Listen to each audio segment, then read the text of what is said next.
Ladies and gentleman, Karnataka ರಾಜ್ಯದಲ್ಲಿ ಕಾಂಗ್ರೆಸ್ ಸರ್ಕಾರದ್ದೇ ಎರಡನೇ ಮುಖ್ಯಮಂತ್ರಿ ಬಂದಿದ್ದಾರೆ. 3 ವರ್ಷಗಳಿಂದ ಸಿದ್ದರಾಮಯ್ಯ ಮುಖ್ಯಮಂತ್ರಿಯಾಗಿದ್ದಂಥವರು ಈಗ ಡಿ ಕೆ ಶಿವಕುಮಾರ್ ಆ ಸ್ಥಾನಕ್ಕೆ ಬಂದಿದ್ದಾರೆ. ಇದ್ರ ಜೊತೆಗೆ ತುಂಬ ಡ್ರಾಸ್ಟಿಕ್ ಚೇಂಜ್ ಅನ್ನೋಂಥದ್ದು ಆಗಿದೆ. ಅದೇನಪ್ಪ ಅಂತಂದರೆ KPCCಗೂ ಕೂಡ ಹೊಸ ನಾಯಕತ್ವ, ಹೊಸ ಅಧ್ಯಕ್ಷ ಈಗ ನೇಮಕವಾಗಿರ್ತಕ್ಕಂಥದ್ದು.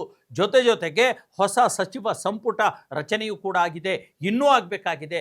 ಇವೆಲ್ಲವೂ ಕೂಡ ಯಾವ ಒಂದು ಮಾತನ್ನು ಹೇಳಲಾಗ್ತಾ ಇದೆ ಅಂತಂದರೆ ಬಹಳ ಸೂಕ್ಷ್ಮವಾದ ಗಹನವಾದ ಒಂದು ಮಾತನ್ನು ಹೇಳಲಾಗ್ತಾ ಇದೆ. ಕಳೆದ 20 ವರ್ಷಗಳಿಂದ ಯಾವಾಗ ಸಿದ್ದರಾಮಯ್ಯನವರು 2006ರಲ್ಲಿ ಜನತಾದಳವನ್ನು ಬಿಟ್ಟು ಕಾಂಗ್ರೆಸ್ ಪಕ್ಷಕ್ಕೆ ಸೇರ್ಪಡೆಯಾದರೂ ಅಲ್ಲಿಂದ ಇಲ್ಲಿಯವರೆಗೂ ಕೂಡ ಒಂದು ಮಾತು ಕೇಳಿ ಬರ್ತಾ ಇತ್ತು. ಅದೇನಪ್ಪ ಅಂತಂದರೆ ಮೂಲ ಕಾಂಗ್ರೆಸ್ಸಿಗರು ಮತ್ತು ವಲಸೆ ಕಾಂಗ್ರೆಸ್ಸಿಗರು ಅನ್ನುವಂಥದ್ದು. ಇದು 2013ರಲ್ಲಿ ಸಿದ್ದರಾಮಯ್ಯ ಮುಖ್ಯಮಂತ್ರಿ ಆದಾಗ, 2008ರಲ್ಲಿ ಅಪೋಸಿಷನ್ ಲೀಡರ್ ಆದಾಗ, 2018ರಲ್ಲಿ ಮತ್ತೆ ಕಾಂಗ್ರೆಸ್ಗೆ ಬಹುಮತ ಹೋದಾಗ, 2023ರಲ್ಲಿ ಮತ್ತೆ ಸಿದ್ದರಾಮಯ್ಯ CM ಆಗಬೇಕು ಅಂತ ಒತ್ತಡ ಬಂದಾಗ ಈ ಕೂಗು ಕೇಳಿ ಬಂದಿತ್ತು. ಎಲ್ಲೋ ಒಂದು ಕಡೆ ಮೂಲ ಕಾಂಗ್ರೆಸ್ಸಿಗರಿಗೆ ಅನ್ಯಾಯ ಆಗ್ತಿದೆ ಅನ್ನುವಂಥ ಕೂಗು ಕೇಳಿ ಬಂದಿತ್ತು. ಹಾಗಾಗಿ ಈಗ ಈ ಕುರಿತಂತ ಮತ್ತೊಂದು ಚರ್ಚೆ ಎದ್ದಿದೆ. ಆ ಚರ್ಚೆಯ ಮಹತ್ವವನ್ನು ನಾನು ನಿಮಗೆ ಹೇಳ್ತೀನಿ. ನೀವು ನೋಡ್ತಾ ಇದ್ದೀರಾ ನೆಲ ಜಲ ಭಾಷೆಗಾಗಿ ಪ್ರಾಮಾಣಿಕ ಪತ್ರಿಕೋದ್ಯಮ, ನಿಮ್ಮ ಫೋಕಸ್ ಟಿವಿ. ಇದು ಎಕ್ಸ್ಪ್ಲೈನರ್. ನಾನು ಹಬೀಬ್ ದಂಡಿ. ಎಸ್ ವೀಕ್ಷಕರೇ, ಕರ್ನಾಟಕದಲ್ಲಿ ಡಿ ಕೆ ಶಿವಕುಮಾರ್ ಪರ್ವ ಆರಂಭವಾಗಿದೆ. ಮುಖ್ಯಮಂತ್ರಿಯಾಗಿ ಶ್ರೀ ಡಿ ಕೆ ಶಿವಕುಮಾರ್ ಅವರು ತಮ್ಮ ಅಧಿಕಾರವನ್ನೇನೋ ಆರಂಭಿಸಿಬಿಟ್ಟಿದ್ದಾರೆ. ಇದ್ರ ಜೊತೆಗೆ ಒಂದು ರೀತಿಯ ದೊಡ್ಡ ಮಟ್ಟದ ಪಕ್ಷದೊಳಗಡೆಯ ಬೆಳವಣಿಗೆಗಳು ಕೂಡ ನಡೀತಾ ಇವೆ. ನೋಡಿ, ಸರ್ಕಾರದಲ್ಲಿ ಮುಖ್ಯಮಂತ್ರಿಯಾಗಿದ್ದಂತಹ CM ಆಗಿದ್ದಂತಹ ಸಿದ್ದರಾಮಯ್ಯನವರನ್ನ ಕೆಳಗಿಳಿಸಿ ಆ ಸ್ಥಾನಕ್ಕೆ ಡಿ ಕೆ ಶಿವಕುಮಾರ್ ಬಂದು ಕೂತ್ಕೊಂಡ್ರು. ಜೊತೆಗೆ ಈಗಾಗಲೇ KPCC ಸ್ಥಾನಕ್ಕೆ ದೊಡ್ಡ ಮಟ್ಟದಲ್ಲಿ ಬೇರೆಯವರ ಹೆಸರು ಕೇಳಿ ಬರ್ತಾ ಇತ್ತು. ಆ ಜಾಗಕ್ಕೆ BK ಹರಿಪ್ರಸಾದ್ ಬಂದು ಕುಳಿತುಕೊಂಡ್ರು. ಡಿ ಕೆ ಶಿವಕುಮಾರ್ ಮೂಲ ಕಾಂಗ್ರೆಸ್ಸಿಗ, ಒಂದು ವಿದ್ಯಾರ್ಥಿ ದೆಸೆಯಿಂದಲೂ ಕೂಡ ಕಾಂಗ್ರೆಸ್ನಲ್ಲಿ ಇದ್ದು ಯಾವುದೇ ಕಾರಣಕ್ಕೆ ಪಕ್ಷಾಂತರ ಮಾಡದೆ ಪಕ್ಷದಲ್ಲೇ ನಿಷ್ಠೆ ತೋರಿಸ್ತಿರತಕ್ಕಂಥವರು. BK ಹರಿಪ್ರಸಾದ್ ಅವರೂ ಕೂಡ ವಿದ್ಯಾರ್ಥಿ ಕಾಂಗ್ರೆಸ್ನಿಂದಲೇ ಸೇರಿ ವಿದ್ಯಾರ್ಥಿ ನಾಯಕನಾಗಿ ಮತ್ತು ರಾಷ್ಟ್ರಮಟ್ಟದ ನಾಯಕನಾಗಿ ಬೆಳೆದು ಇವತ್ತು KPCCಗೆ ಅವರು ಪ್ರೆಸಿಡೆಂಟ್ ಆಗಿರ್ತಕ್ಕಂಥದ್ದು. ಹಾಗಾಗಿ ಇದೇನು ಸೂಚಿಸ್ತಾ ಇದೆ? ಇದು ಬಹಳ ಸರಳವಾಗಿ ಒಂದು ಮಾತು ಸೂಚಿಸ್ತಾ ಇದೆ. ಈಗ ಅಂದರೆ ಹೆಚ್ಚು ಕಡಿಮೆ 20 ವರ್ಷಗಳ ನಂತರ, ಅಂದರೆ 2006ರಲ್ಲಿ ಸಿದ್ದರಾಮಯ್ಯ ಅಂಡ್ ಟೀಮ್ ಜನತಾದಳ ಬಿಟ್ಟು ಕಾಂಗ್ರೆಸ್ಗೆ ಬಂದ ನಂತರ ಅಲ್ಲಿ ಇದ್ದಕ್ಕಿದ್ದ ಹಾಗೆ ಮೂಲ ಕಾಂಗ್ರೆಸ್ಸಿಗರ ವರ್ಚಸ್ಸೇ ಒಂದು ರೀತಿಯ ಬದಲಾಗಿ ಹೋಗಿಬಿಟ್ಟಿತ್ತು. ಸಿದ್ದರಾಮಯ್ಯನವರ ವರ್ಚಸ್ಸು ಮತ್ತು ಅಹಿಂದ ವರ್ಚಸ್ಸು, ಅವರ ಜನಪ್ರಿಯತೆ, ಅವರ ಒಂದು ಮಾಸ್ ಫೀಲ್ ಇದೆಯಲ್ಲ, ಅದಕ್ಕೆ ಕಾಂಗ್ರೆಸ್ ನಾಯಕರೇ ತತ್ತರಿಸಿ ಹೋಗಿಬಿಟ್ಟಿದ್ರು. SM ಕೃಷ್ಣ ಅಂತ SM ಕೃಷ್ಣನೇ ತಂಡ ಹೊಡೆದು ಬಿಟ್ಟಿದ್ರು. ಮಲ್ಲಿಕಾರ್ಜುನ ಖರ್ಗೆ ಅಂತ ಸೀನಿಯರ್ ಲೀಡರ್, ಇವ್ರು ಸವಾಸ ಸಾಕಪ್ಪ, ಸಿದ್ದರಾಮಯ್ಯನ ಹೊಡೆತ ಸಾಕು ಅಂತಂದೇಳಿ ದೆಹಲಿಗೆ ಹೋಗ್ಬಿಟ್ರು, ಅಂದರೆ ಕೇಂದ್ರ ರಾಜಕಾರಣಕ್ಕೆ ಹೋಗ್ಬಿಟ್ರು. ಶಾಮನೂರು ಶಿವಶಂಕರಪ್ಪನತ್ತ ಮಾಜಿ ಅವರು ಸಚಿವರು ಮತ್ತು ಹಿರಿಯ ರಾಜಕಾರಣಿ ಅವರು ತಂಡ ಹೊಡೆದು ಬಿಟ್ರು. ಭೀಮಣ್ಣ ಖಂಡ್ರೆ ಅಂತ ಮಾಜಿ ಕಾಂಗ್ರೆಸ್ಸಿಗ ಸುಮ್ಮನಾಗ್ಬಿಟ್ಟಿದ್ರು.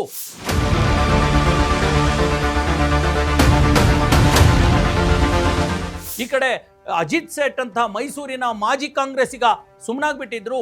ಈ ಥರದ ಒಂದು ದೊಡ್ಡ ಕಾಗೋಡು ತಿಮ್ಮಪ್ಪನಂಥವರು ದೊಡ್ಡ ಕಾಂಗ್ರೆಸ್ಸಿಗರ ಹೆಸರುಗಳು ಸಿದ್ದರಾಮಯ್ಯನವರ ಒಂದು ಬಿರುಗಾಳಿಗೆ ಅಲೆಗೆ ತಂಡ ಹೊಡೆದು ಬಿಟ್ಟಿದ್ವು. ಈ ಒಂದು ಕೂಗು ಕೇಳಿ ಬರ್ತಾ ಇತ್ತು 20 ವರ್ಷಗಳಿಂದ. 2006ರಿಂದ 2026ರವರೆಗೂ ಸಿದ್ದರಾಮಯ್ಯನವರು ಅಥವಾ ವಲಸೆ ಕಾಂಗ್ರೆಸ್ಸಿಗರು ಅಥವಾ ಬೇರೆ ಪಕ್ಷದಿಂದ ಬಂದಿರತಕ್ಕಂಥವರು ನಮ್ಮನ್ನ ತುಳಿತಾ ಇದ್ದಾರೆ, ನಮ್ಮ ಅವಕಾಶಗಳನ್ನು ಕಿತ್ಕೊಳ್ತಾ ಇದ್ದಾರೆ, ಅಥವಾ ಅವರಿಗೆ ಹೆಚ್ಚಿನ ಆದ್ಯತೆ ಸಿಗ್ತಾ ಇದೆ ಅನ್ನೋಂಥ ಪರಿಸ್ಥಿತಿ ನಿರ್ಮಾಣವಾಗಿತ್ತು.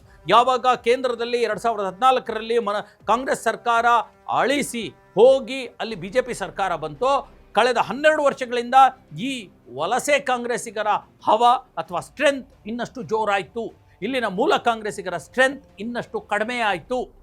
2010ರಲ್ಲಿ ಪಾದಯಾತ್ರೆ ಮಾಡಿದ್ರಲ್ಲ ಸಿದ್ದರಾಮಯ್ಯ, ಅಲ್ಲಿಂದ ಏಕ್ದಮ್ ಸಿದ್ದರಾಮಯ್ಯ ರಾಷ್ಟ್ರೀಯ ನಾಯಕರಾಗಿ ಬೆಳೆದು ಬಿಟ್ಟರು. ಅಲ್ಲಿ ಕೇವಲ 2008ರಿಂದ ಅವರು ವಿರೋಧ ಪಕ್ಷದ ನಾಯಕರಾಗಿದ್ದರು. BJP ಸರ್ಕಾರ ಆಡಳಿತದಲ್ಲಿತ್ತು, ಕಾಂಗ್ರೆಸ್ ಪಕ್ಷದ ವಿರೋಧ ಪಕ್ಷದ ನಾಯಕರಾಗಿದ್ದರು. ಅಲ್ಲಿಂದ ದೊಡ್ಡ ಮಟ್ಟದಲ್ಲಿ 13ಕ್ಕೆ ಮುಖ್ಯಮಂತ್ರಿ ಅಭ್ಯರ್ಥಿಯಾಗಿ ಘೋಷಣೆಯಾಗಿದ್ದು ಇದೆ ಸಿದ್ದರಾಮಯ್ಯ. ಇವೆಲ್ಲವೂ ಕೂಡ ದೊಡ್ಡ ಮಟ್ಟದಲ್ಲಿ ಒಂದು ಬಿರುಕನ್ನು ಹುಟ್ಟು ಹಾಕಿತ್ತು, ಮೂಲ ಮತ್ತು ವಲಸೆ ಅನ್ನುವಂಥ ಚರ್ಚೆಯನ್ನು ಹುಟ್ಟು ಹಾಕಿತ್ತು. ಈ ಹಂತದಲ್ಲಿ ಇವತ್ತು ಡಿ ಕೆ ಶಿವಕುಮಾರ್ ಸಿಎಂ ಆಗೋದರ ಜೊತೆಗೆ ಬಿ ಕೆ ಹರಿಪ್ರಸಾದ್ ಕೆಪಿಸಿಸಿಯ ಅಧ್ಯಕ್ಷರಾಗೋದ್ರ ಜೊತೆಗೆ ಮತ್ತೆ ಮೂಲ ಕಾಂಗ್ರೆಸ್ಸಿಗರು ಒಗ್ಗಟ್ಟಾಗಿದ್ದಾರೆ. ಅದರ ಜೊತೆಗೆ ಬಹಳ ಪ್ರಮುಖವಾಗಿ ಕಾಂಗ್ರೆಸ್ಸಿನ ಮೂಲ ಕಾಂಗ್ರೆಸ್ಸಿಗರು ಭದ್ರವಾಗಿದ್ದಾರೆ, ವಲಸೆ ಕಾಂಗ್ರೆಸ್ಸಿಗರು ಛಿದ್ರವಾಗಿದ್ದಾರೆ ಅನ್ನುವಂಥ ಚರ್ಚೆ ಕೂಡ ಈಗ ಶುರುವಾಗ್ಬಿಟ್ಟಿದೆ ಅಲ್ವಾ. ಅದನ್ನ ಹೇಳ್ತೀನಿ ನಾನು. ಬಹಳ ಪ್ರಮುಖವಾಗಿ ಸಿದ್ದರಾಮಯ್ಯನವರ ಅಧಿಕಾರವನ್ನ ಕಸಿದುಕೊಂಡದ್ದು ಅಂದ್ರೆ ಹೇಗೆ ಮೂಲ ಕಾಂಗ್ರೆಸ್ಸಿಗರು ಹೇಗೆ ತಮ್ಮ ಪ್ರಯತ್ನಗಳನ್ನು ಮಾಡಿದ್ರು ಅನ್ನುವಂಥದ್ದು. ಅದಕ್ಕೆ ಸಿಕ್ಕ ಮೊದಲ ಜಯ ಯಾವುದಪ್ಪ ಅಂತಂದರೆ ಭದ್ರ ಆಗಿದ್ದು, ಮೊದಲನೇದಾಗಿ ಡಿ ಕೆ ಶಿವಕುಮಾರ್ CM ಆಗಿದ್ದು, B K Hariprasad KPCC president ಆಗಿದ್ದು, ರಾಮಲಿಂಗಾರೆಡ್ಡಿ ಅವರ ಮಹತ್ವ ಮತ್ತು ಪ್ರಮುಖ ಖಾತೆಗೆ ಡಿಮಾಂಡು ಮತ್ತು ಅವರು ನೋಡಿ ಸಿದ್ದರಾಮಯ್ಯನ ಸರ್ಕಾರದಲ್ಲಿ ರಾಮಲಿಂಗಾರೆಡ್ಡಿ ಅಂತವರು ಡಿಮಾಂಡ್ ಮಾಡೋ ಪರಿಸ್ಥಿತಿನಲ್ಲೇ ಇರಲಿಲ್ಲ, ಕೊಟ್ಟಿದ್ದನ್ನು ತಗೋಬೇಕಿತ್ತು. ಆದರೆ ಇವತ್ತು ಅಧಿಕಾರಯುತವಾಗಿ ರಾಮಲಿಂಗಾರೆಡ್ಡಿ ಮೂಲ ಕಾಂಗ್ರೆಸ್ಸಿಗ ಅಲ್ವಾ. ಹಾಗಾಗಿ ಅವರು ಸ್ಟ್ರಾಂಗ್ ಆಗಿರ್ತಕ್ಕಂಥದ್ದು. ಪರಮೇಶ್ ಅಂತವರಿಗೆ ಮತ್ತೆ 2ನೇ ಬಾರಿ DCM ಸ್ಥಾನ ಸಿಕ್ಕಿರ್ತಕ್ಕಂಥದ್ದು. ಪರಮೇಶ್ವರ್ ಕೂಡ ಮೂಲ ಕಾಂಗ್ರೆಸ್ಸಿಗರೇ ಅಲ್ವಾ. ಇಂಥವು ಸಾಕಷ್ಟಾಗಿದೆ. ಆದರೆ ಹೀಗೆ ಮೂಲ ಕಾಂಗ್ರೆಸ್ಸಿಗರು ಭದ್ರ ಆಗಿದ್ದಾರೆ.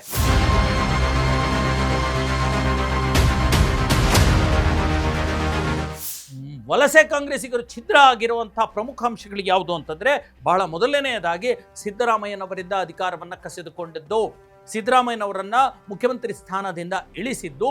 ಇದು ವಲಸೆ ಕಾಂಗ್ರೆಸ್ಸಿಗರು ಛಿದ್ರ ಆಗಲಿಕ್ಕೆ ಇರತಕ್ಕಂಥ ಬಹುದೊಡ್ಡ ಉದಾಹರಣೆ. ಮೂರನೇದು ಬಹಳ ಪ್ರಮುಖವಾಗಿ ಸಿದ್ದರಾಮಯ್ಯ ಮತ್ತು ಸತೀಶ್ ಜಾರಕಿಹೊಳಿ ಅವರಿಬ್ಬರು ಕೂಡ ಒಟ್ಟಾಗಿ ಕಾಂಗ್ರೆಸ್ ಪಕ್ಷಕ್ಕೆ ಬಂದಿರತಕ್ಕಂಥವ್ರು. ಆದರೆ ಇವತ್ತೇನಾಗಿದೆ ಪರಿಸ್ಥಿತಿ, ಇವ್ರ ಮುಖ ನೋಡಿದರೆ ಅವ್ರ ಮುಖ ಆಗಲ್ಲ, ಅವ್ರ ಮುಖ ಕಂಡ್ರೆ ಇವ್ರಿಗಾಗಲ್ಲ. ಈ ಪರಿಸ್ಥಿತಿ ನಿರ್ಮಾಣವಾಗಿದೆ. ಒಂದು ರೀತಿ ರಾಮ ಲಕ್ಷ್ಮಣ ಭರತ ಬಾಹುಬಲಿ ಅಂತ ಇದ್ದವರು ಇವತ್ತು ಬೇರೆ ಬೇರೆ ದಿಕ್ಕಿಗೆ ಮುಖ ತಿರುಗಿಸ್ಕೊಂಡಿದ್ದಾರೆ. ಸತೀಶ್ ಜಾರಕಿಹೊಳಿ ತಮ್ಮ ಕೈ ಹಿಡಿಲಿಲ್ಲ ಕಷ್ಟ ಕಾಲದಲ್ಲಿ ಅನ್ನುವಂಥ ಬೇಸರ ಸಿದ್ದರಾಮಯ್ಯನವರಿಗಿದ್ರೆ, ನಾನು KPCC ಪ್ರೆಸಿಡೆಂಟ್ ಆಗಲಿಕ್ಕೆ ಸಿದ್ದರಾಮಯ್ಯ ಸಪೋರ್ಟ್ ಮಾಡಲಿಲ್ಲ, ಬಿ ಕೆ ಹರಿಪ್ರಸಾದಿಗೆ ಸಪೋರ್ಟ್ ಮಾಡಿದ್ರು ಅನ್ನುವಂಥ ಬೇಸರ ಸತೀಶ್ ಜಾರಕಿಹೊಳಿ ಅವರಿಗಿದೆ.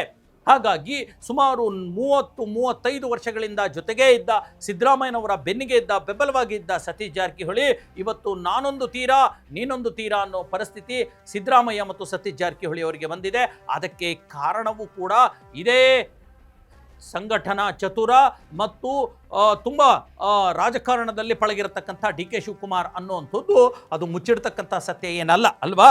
ಹೀಗಾಗಿ ವಲಸೆ ಕಾಂಗ್ರೆಸ್ಸಿಗರು ಛಿದ್ರ ಆಗಿದ್ದಾರೆ. ಎರಡನೇದು ಜಮೀರ್ ಅಹ್ಮದ್ ಅವರನ್ನು ಕೂಡ ಈಗ ಅವರ ಖೇಲ್ ಖತಮ್ ಮಾಡಲಾಗಿದೆ. ಮೊದಲ ಬಾರಿಯ ಸಚಿವ ಸಂಪುಟದಲ್ಲೇ ಅವರು ಸಚಿವರಾಗಬೇಕಿತ್ತು, ಅಂತಹ ಪ್ರಮುಖ ಅಲ್ಪಸಂಖ್ಯಾತ ನಾಯಕ. ಆದರೆ ಅದ್ಯಾವುದೋ ಒಂದು ದಾವಣಗೆರೆ ಬೈ ಎಲೆಕ್ಷನ್ದು ಅದು ಎಲೆಕ್ಷನ್ ಮುಗಿದು 2 ತಿಂಗಳಾದಮೇಲೆ ಈಗ ಆಡಿಯೋ ರಿಲೀಸ್ ಮಾಡಿ ಅದನ್ನೇ ಅಸ್ತ್ರವಾಗಿ ಇಟ್ಕೊಂಡು ಅದು ಅವ್ರದ್ದು ಹೌದು ಅಲ್ವೋ ಅದು ಪ್ರೂವ್ ಆಗೋದಕ್ಕೆ ಮುಂಚೆನೇ ಅವರ ಖೇಲ್ ಖತಮ್ ಮಾಡಲಾಗಿದೆ.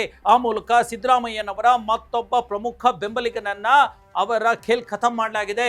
ಜಮೀರ್ ಅಹ್ಮದ್ ಖಾನ್ ಅವರಿಗೆ ಸಚಿವ ಸ್ಥಾನ 2ನೇ ಹಂತದಲ್ಲಿ ಸಿಗುತ್ತೋ ಇಲ್ವೋ ಅದು ಗ್ಯಾರಂಟಿ ಇಲ್ಲ.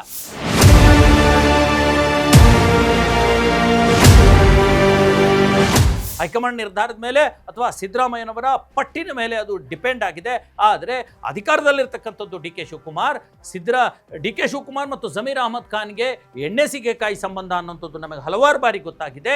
ಹಾಗಾಗಿ ಜಮೀರ್ ಅಹ್ಮದ್ ಖಾನ್ ಖತಮ್ ಮುಗೀತು. ಅಂದರೆ JDSನಿಂದ ಜಮೀರ್ ಅಹ್ಮದ್ ಖಾನ್ ಅವರನ್ನು ಕಾಂಗ್ರೆಸ್ಸಿಗೆ ಕರ್ಕೊಂಡು ಬಂದವರೇ ಸಿದ್ದರಾಮಯ್ಯ. ಅಂದರೆ ವಲಸೆ ಕಾಂಗ್ರೆಸ್ಸಿಗರು ಖತಮ್. ಮೂರನೇದು HC ಮಹದೇವಪ್ಪ ಅವರ ಒಂದು ಕೂಡ ಈಗ ಮೂಲೆ ಗುಂಪಾಗ್ಬಿಟ್ಟಿದ್ದಾರೆ. ಸಿದ್ದರಾಮಯ್ಯನವ್ರ ಜೊತೆಗೆ ಬಂದಿರತಕ್ಕಂಥವ್ರು HC ಮಹದೇವಪ್ಪ ಅಲ್ವಾ. ಅವರು ಇವತ್ತು ಸಚಿವ ಸಂಪುಟ ಸ್ಥಾನದಲ್ಲಿ ಅವ್ರು ಇಲ್ವೇ ಇಲ್ಲ, ಸಚಿವಗಿರಿ ಲಿಸ್ಟಲ್ಲಿ ಅವ್ರು ಇಲ್ವೇ ಇಲ್ಲ. ಅವ್ರನ್ನ ಯಾರು ಕನ್ಸಿಡರೇ ಮಾಡೋಂಗಿಲ್ಲ. ಕೇವಲ 1 ತಿಂಗಳ ಹಿಂದೆ ಮಾತ್ಕೊಂಡ್ರಿ ಸ್ವತಃ HC Mahadevappa D K Shivakumar ವಿರುದ್ಧ ಮಾತುಗಳನ್ನು ಆಡಿದ್ರು CM ಸ್ಥಾನಕ್ಕೆ ಸಂಬಂಧಪಟ್ಟ ಹಾಗೆ. ಅವಾಗ ಡಿ ಕೆ ಶಿವಕುಮಾರ್ ಹೇಳಿದ್ದೇನು, HC ಮಹದೇವಪ್ಪ ಅವರೇನ ಹೈಕಮಾಂಡು, ಅವ್ರು ದೊಡ್ಡ ಲೀಡರು ಅಲ್ವಾ, ಅವ್ರು ಹೇಳ್ದಂಗೆ ನಾವು ಕೇಳ್ತೀವಿ ಅನ್ನೋಂಥ ಟಾಂಟನ್ನು ಡಿ ಕೆ ಶಿವಕುಮಾರ್ ಕೊಟ್ಟಿದ್ರು. ಅಂದರೆ ಡಿ ಕೆ ಶಿವಕುಮಾರ್ ಯಾರಿಗೂ ನೇರವಾಗಿ ಮಾತುಗಳಲ್ಲಿ ಅಟ್ಯಾಕ್ ಮಾಡಲ್ಲ, ಅವರು ಏನು ಮಾಡಬೇಕೋ ಅದನ್ನು ಮಾಡಿ ತೋರಿಸ್ತಾರೆ. ಈಗ ಅವರಿಗೆ ಟೈಮ್ ಬಂದಿದೆ, ಅಧಿಕಾರ ಬಂದಿದೆ, ಮತ್ತೆ ಜೊತೆಗೆ ಸಮಯ ಇರತಕ್ಕಂಥದ್ದು. ಈ ಹಂತದಲ್ಲಿ ಯಾರ್ಯಾರು ತಮ್ಮ ವಿರುದ್ಧ ಕತ್ತಿ ಮಸ್ತಿದ್ರೋ, ಯಾರ್ಯಾರು ತಮ್ಮ ವಿರುದ್ಧ ಬಾಯಿಗೆ ಬಂದಂಗೆ ಮಾತಾಡಿದ್ರು, ಇದೇ ಜಮೀರ್ ಅಹ್ಮದ್ ಖಾನ್, ಇದೇ HC ಮಹದೇವಪ್ಪ, ಇದೇ ಸತೀಶ್ ಜಾರಕಿಹೊಳಿ, ಇದೇ MB ಪಾಟೀಲ್, ಈ ಥರದವ್ರಿಗೆಲ್ಲ ಕೂಡ ಇನ್ನೊಂದಷ್ಟು ಜನ ಇದ್ದಾರೆ, ಬಸವರಾಜ ರಾಯರೆಡ್ಡಿ, ಸಿದ್ದರಾಮಯ್ಯನವರ ಪರವಾಗಿ ಮಾತನಾಡಿರ್ತಾರೆ, ಅವರೆಲ್ಲರ ವಿರುದ್ಧನೂ ಕೂಡ ಆ್ಯಕ್ಷನ್ ಮಾಡಲಿಕ್ಕೆ ಇದು ಸರಿಯಾದ ಸಮಯ ಅಲ್ವಾ? ಹೀಗೆ ಇಂಥವ್ರನ್ನೆಲ್ಲ ಈ ಪರಿಸ್ಥಿತಿ, ಈಗ ಬದಲಾದ ರಾಜಕೀಯ ಸನ್ನಿವೇಶದಲ್ಲಿ ಕಾಂಗ್ರೆಸ್ಸಿನ ವಲಸಿಗರು ಛಿದ್ರವಾಗಿದ್ದಾರೆ. ಕಾಂಗ್ರೆಸ್ಸಿನ ಮೂಲ ಕಾಂಗ್ರೆಸ್ಸಿಗರು, ಕಾರ್ಯಕರ್ತರು ಅಥವಾ ನಾಯಕರು ಮತ್ತೆ ಭದ್ರವಾಗಿದ್ದಾರೆ ಅಲ್ವಾ? ಇದು ಬಹಳ ಪ್ರಮುಖ ಆಗ್ತಾ ಇದೆ. ಈ ವಲಸೆ ಕಾಂಗ್ರೆಸ್ಸಿಗರಲ್ಲಿ ಈ BL ಶಂಕರ್ ಮತ್ತು VS ಉಗ್ರಪ್ಪ ಇಂಥವ್ರು ಕೂಡ ಬಂದರು ಅಲ್ವಾ? ಜನತಾ ಪಕ್ಷವನ್ನು ಬಿಟ್ಟು. ಅವ್ರು ಇವತ್ತು ಅಸ್ತಿತ್ವಕ್ಕೆ ಇಲ್ಲ ಕಣ್ರಿ, ಅವ್ರ ಲೆಕ್ಕಕ್ಕೆ ಇಲ್ಲ ಅನ್ನೋ ರೀತಿಯಲ್ಲಿ ಇದ್ದಾರೆ. ಹಾಗಾಗಿ ಇದು ಮತ್ತೊಂದು ದೊಡ್ಡ ರಾಜಕೀಯ ವಿಪ್ಲವಕ್ಕೆ ಎಡೆಯಾಗುತ್ತಾ? ಮೂಲ ಮತ್ತು ವಲಸೆ ಕಾಂಗ್ರೆಸ್ಸಿಗರ ಮತ್ತೊಂದು ಬಣಬಡಿತಾಟಕ್ಕೆ ಮತ್ತೆ ಅದು ಕಾರಣವಾಗುತ್ತಾ, ಸಾಕ್ಷಿಯಾಗುತ್ತಾ, ದಾರಿಯಾಗುತ್ತಾ? ಅಥವಾ ಎಲ್ಲರೂ ಕೂಡ ಒಗ್ಗೂಡಿ ಮುಂದೆ ಒಂದೇ ಥರ ಆಗ್ತಾರಾ? ಅಥವಾ ಹೈಕಮಾಂಡ್ ಇವರೆಲ್ಲರೂ ಕೂಡ ಕಂಟ್ರೋಲ್ ಮಾಡುತ್ತಾ? ಇವೆಲ್ಲವೂ ಕೂಡ ಪ್ರಶ್ನೆ ಇರತಕ್ಕಂಥದ್ದು. ಸದ್ಯಕ್ಕೆ ಇದಂತೂ ಪ್ರೂವ್ ಆಗಿದೆ. ವಲಸೆ ಕಾಂಗ್ರೆಸ್ಸಿಗರು ಛಿದ್ರವಾಗಿದ್ದಾರೆ, ಮೂಲ ಕಾಂಗ್ರೆಸ್ಸಿಗರು ಭದ್ರವಾಗಿದ್ದಾರೆ. ಎಸ್ ವೀಕ್ಷಕರೇ, ಇದಾಗಿತ್ತು ಇವತ್ತಿನ ಎಕ್ಸ್ಪ್ಲೇನರ್. ಮುಂದಿನ ಮತ್ತೊಂದು ವಿಚಾರದೊಂದಿಗೆ ಮತ್ತೆ ಬರ್ತೀನಿ. ಅಲ್ಲಿವರೆಗೂ ನೋಡ್ತಾ ಇರಿ ಫೋಕಸ್ ಟಿವಿ.